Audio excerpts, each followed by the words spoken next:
the people of America are shocked that in the tradition of Assad, the dictator of Syria, using chemical weapons, now there's a parallel, and that is the regime in Tbilisi. And so immediately, I'm really grateful that Republicans and Democrats, chairmen of all the affected committees of the House and Senate, so it's bipartisan, bicameral, have all sent letters to the administration to have the research done, and so it is ongoing. But again, I have a lot of faith that Donald Trump, this would get his attention, and he and his administration, with the leadership of Marco Rubio, Pete Hegseth, we've got people in place who want to stand with the people of Georgia. Hello and welcome to Independence Avenue Media. I'm Karlo Sharashenice, and today we are joined by Congressman JoeWilson, and we discuss US-Georgia relations. Congressman Wilson, first of all, thank you so much for your time and for joining us today. Let me start with the latest developments in Georgia. Prime Minister Kobakhidze attended a forum in Turkmenistan alongside Russian president and other leaders, which has sparked protests in Tbilisi. What is your reaction to this?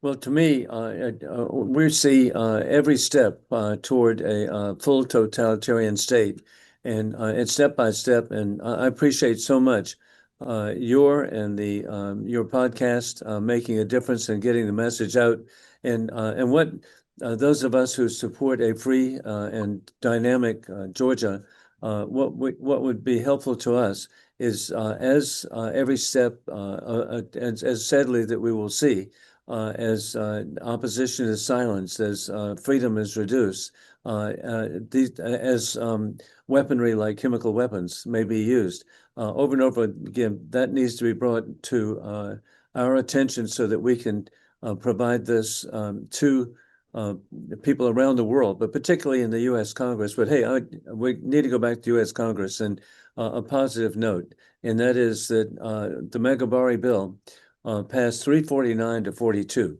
90% of members of Congress have stood with the people of Georgia and standing with the people of Georgia, and even the ones who didn't vote for it, really they are isolationists, and they I don't agree with them, but they truly do not believe in any foreign involvement. And somehow the good news is we were able to get 90% to truly support the people of Georgia.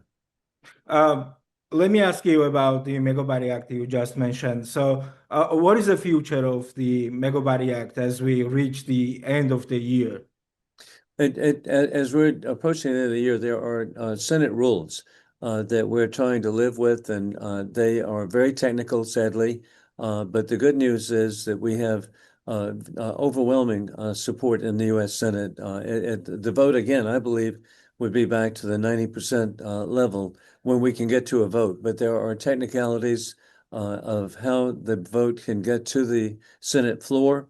But I'm just so grateful working with good members such as Senator Jeanne Shaheen, who is a Democrat, and so as a Republican, I get to work with Democrats and Republicans to support Georgia. I'm so grateful too that we have the leadership of Senator Roger Wicker, Republican of Mississippi, a strong supporter of the people of Georgia, and again, it's bipartisan with indeed the support of Senator Shaheen, and over again, there's just such great respect and appreciation of the people of Georgia, and truly wanting to promote in every way the possibility of fair and free elections. Do you believe the MEGOBARI Act will become law? Yes, I sure do, and I'm confident. And hey, I've got to use another example, and that is that I have also worked very closely with the Syrian opposition. And a year ago, I was identified by the Assad dictatorship in November as an enemy of the state, which I took as a compliment. And then 3 weeks later, the dictator Assad fled to Moscow. In the meantime, 8 months later, I was in Assad's office in Damascus with the new president of Syria. And so that's an indication that change can come. And in particular in Syria, it was a 54-year Ba'athist socialist dictatorship, but it was overthrown and it was replaced. And so over and over again, I'm an optimist. I'm going to show my age. I was an election observer in Bulgaria in 1990. I saw Bulgaria come from being a poverty-stricken state of total disrepair into a very modern, now Bulgaria part of NATO, part of the EU. And so I have actually lived seeing progress, and I believe the same will occur for the people of Georgia who have been so appreciative. Four of my sons have served with Georgian troops in Iraq and Afghanistan. We know of the bravery and courage and competence and capabilities of the people of Georgia, and we want them to be free as we see a positive change next door in Armenia and Azerbaijan. And the thought that both of those former Soviet republics would actually have a meeting with President Donald Trump in the Oval Office. And so over and over again, we see examples of where good will ultimately occur. Congressman, you have been one of the strongest voices in Washington on Georgia. All right. So why is the situation in Georgia important to U.S. national security, U.S. national interests?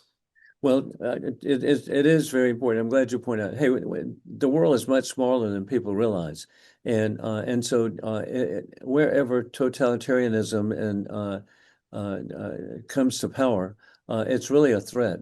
And we're in a conflict right now that we did not choose, and that is dictators with rule of gun invading democracies with rule of law.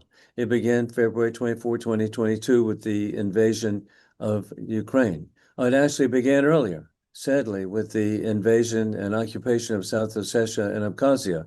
It actually began earlier with the occupation of Crimea and the threats by maintaining Russian troops in Transnistria of Moldova, by maintaining a troop presence in actually Armenia too. And so over and over again, war criminal Putin has made it very clear that he wants to resurrect the failed Soviet Union. And so we all need to stand together to protect the former Soviet republics, the former Warsaw Pact members, all at risk. And they are working in a triumvirate with the Chinese Communist Party, which has a goal by 2049 of world domination. And then we know that they're working with the dictatorship in Tehran.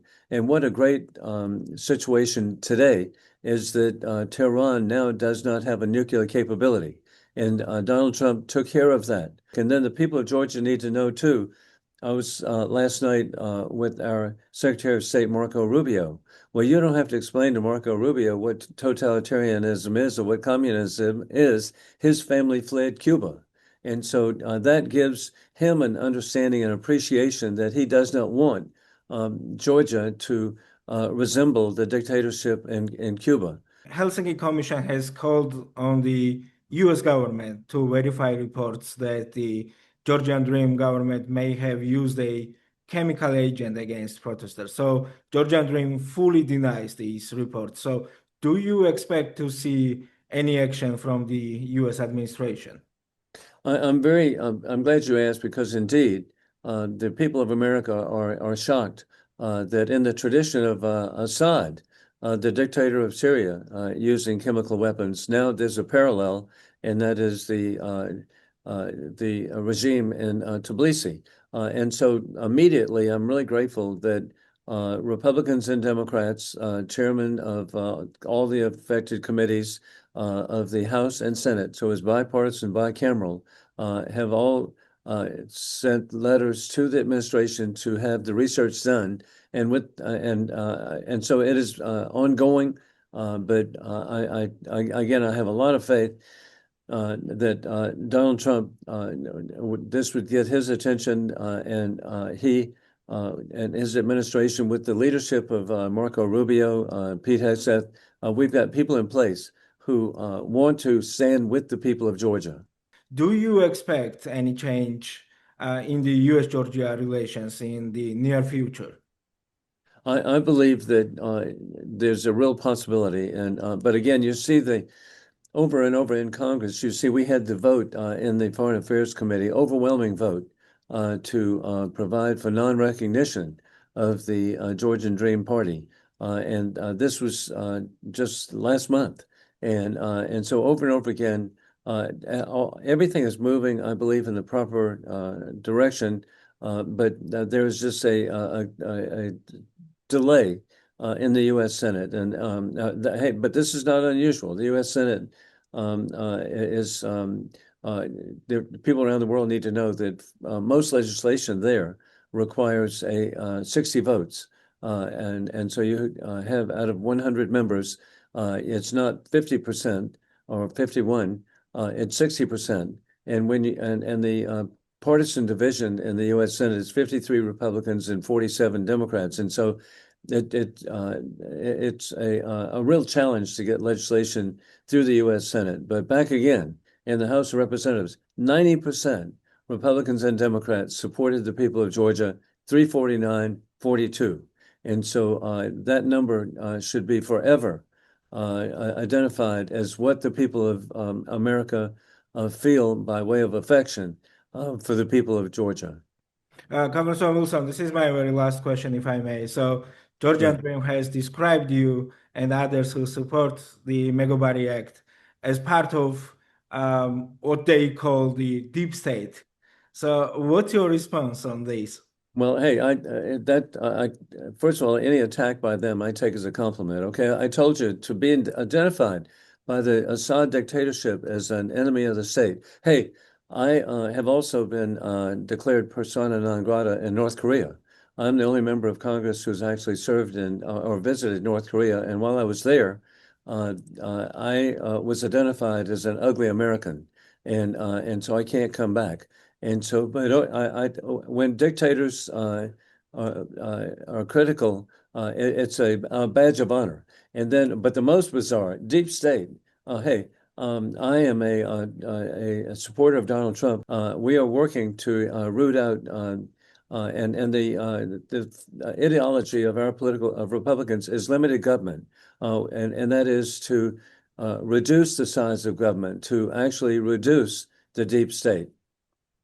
Well, thank you so much, Congressman Wilson. Again, it was a great honor to have you with us today. Well, my honor is to be with you and your courage and your colleagues.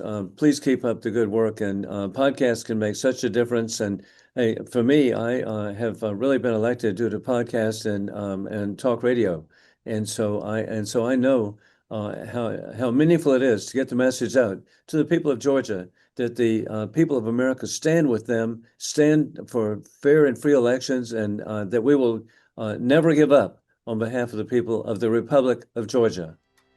Thank you so much, Congressman Wilson. Thank you. Thanks for watching. This was our conversation with Congressman Wilson. Please subscribe to our YouTube channel for more and see you next time.